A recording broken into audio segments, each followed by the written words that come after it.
బండి దగ్గర దొరికే చిట్టి చిట్టి చల్ల పునుగులు. అక్కడ మైదాతో తయారు చేస్తుంటారు, మనం గోధుమ పిండి వాడి తయారు చేసామండి.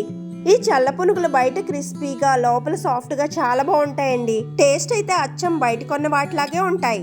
వీటి కాంబినేషన్ సొరకాయ చట్నీతో అయితే చాలా బాగుంటుంది. మరి తయారు చేసేద్దాం, వచ్చేయండి. ముందుగా ఒక గిన్నెలోకి 2 కప్పులు గోధుమ పిండిని తీసుకోవాలి. 1/2 కప్పు బియ్యం పిండిని వేసుకోవాలి. కొద్దిగా క్రిస్పీగా ఉండడం కోసం ఉప్పు, చిటికెడు వంట సోడా.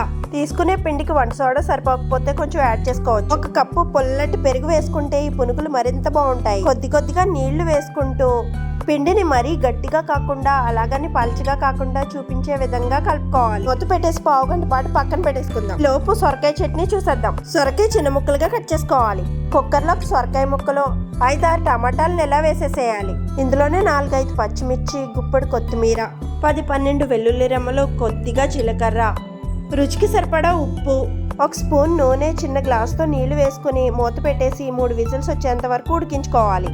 ఇప్పుడు పూర్తిగా చల్లారిన తర్వాత మిక్సీ పట్టేసి తాలింపు వేసేసుకుని పక్కన పెట్టేసుకుందాం. ఇప్పుడు ఈ పిండి మరొకసారి బాగా కలిపేసి స్టవ్ వెలిగించి పెనం పెట్టేసి నూనె వేసుకుని నూనె మరిగిన తర్వాత ఒక్కొక్కటిగా పునుగులు వేసేసుకోవాలి. పునుగులు సరిగ్గా పొంగకపోతే చిటికెడు వంట సోడా యాడ్ చేసుకోవచ్చు. ఒక వాయికి సరిపడగా వేసేసుకుని ఇలా గరిటతో రౌండ్ గా తిప్పితే అన్ని వైపులా సరిగ్గా వేగుతాయి. మంచి కలర్ వచ్చేంత వరకు ఫ్రై చేసుకుని వేరొక ప్లేట్ లోకి తీసేసుకోవడమే. అంతేనండి, వేడివేడిగా చల్ల పునుగులు అయితే రెడీ. సొరకాయ చట్నీతో తింటే ఇంకా బాగుంటాయి, ట్రై చేయండి. వీడియో నచ్చితే లైక్ చేయండి.